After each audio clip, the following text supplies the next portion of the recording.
Welcome. The last devlog was a call for beta testers for the Steam beta test of the game. I got a bunch of useful feedback in a Google spreadsheet and have been addressing it over the past couple months, along with some new features. There were a lot of quality changes that I made from the beta based on user feedback. For example, dropping is now much faster. You can place and drop objects to the mouse position, so you have a lot more control when placing objects in the grid.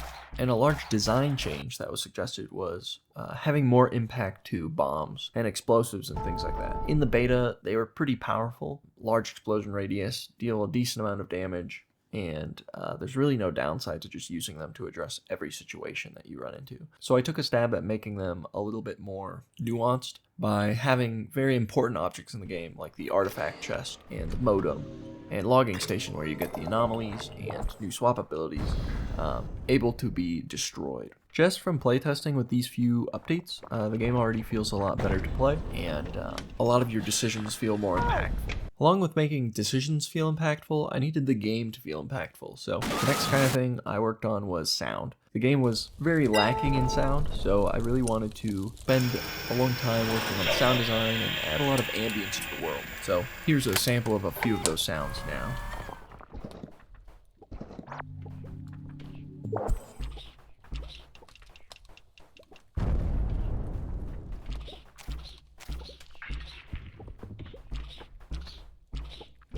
But I have sounds for enemies getting hurt, enemies shooting stuff,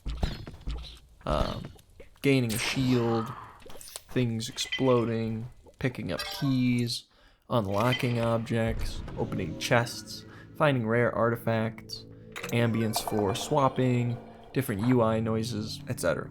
I still have a lot of sounds to make, but I think this is a pretty good start and kind of sets the tone for the game. I make these sounds out of things I find around the house and a mix of sounds from freesound.org. Because I got so much useful feedback from the demo, it was a really good time to sort of solidify the minimum viable product of the game. So can I make this experience super solid? Are there any loose ends that I could tie up or things that I could polish up as well? One of those things was the whole logging station and modem situation. I hadn't redone the modem UI as I had done with the swap UI, so I did some UI work to kind of tie those things together, make it feel a bit more part of the world. The sounds helped a lot with this as well. And then I took a stab at refactoring the anomaly system. So basically, I wanted the log to be read easier, so with as little language as possible. It used to be just a sentence, and I realized that translating this, if I ever wanted to do translation, would be a total pain in the... So I made it more icon-based, and you can always hover over the icons to get a little description as to what those kinds of things mean, but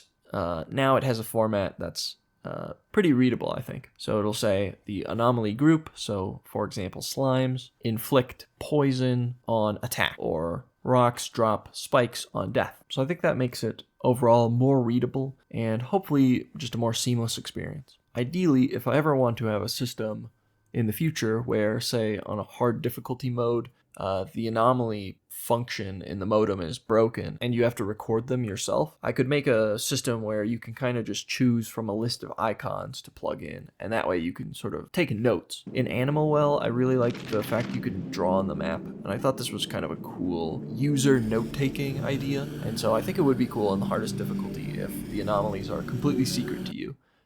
And you have to kind of guess them by observing the world around you. Speaking of localization, I did want to take the step to make the game localizable. So I have every single piece of text in the game in this spreadsheet, and it calls based on an index for every piece of text that's displayed on screen. So I can have all the descriptions and every piece of dialogue in the game all converted to a number of different languages. I'll eventually have to pay someone to translate all these things.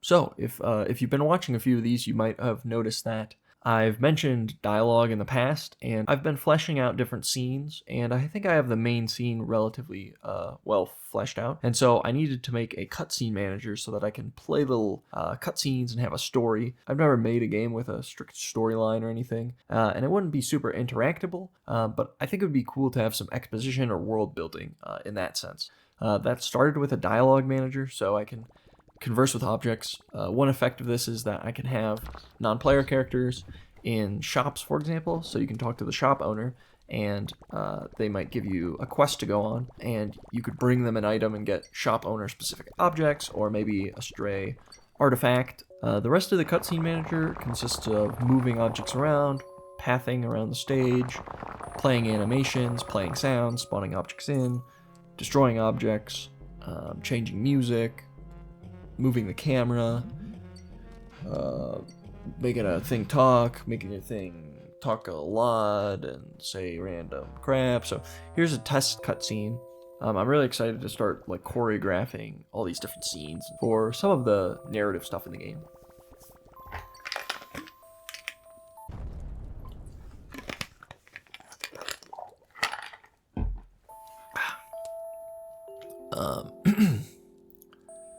Another system that I've gotten around to in the past 4 months is a little updated terrain system, and I can set different terrain types to be assigned to rooms throughout the map.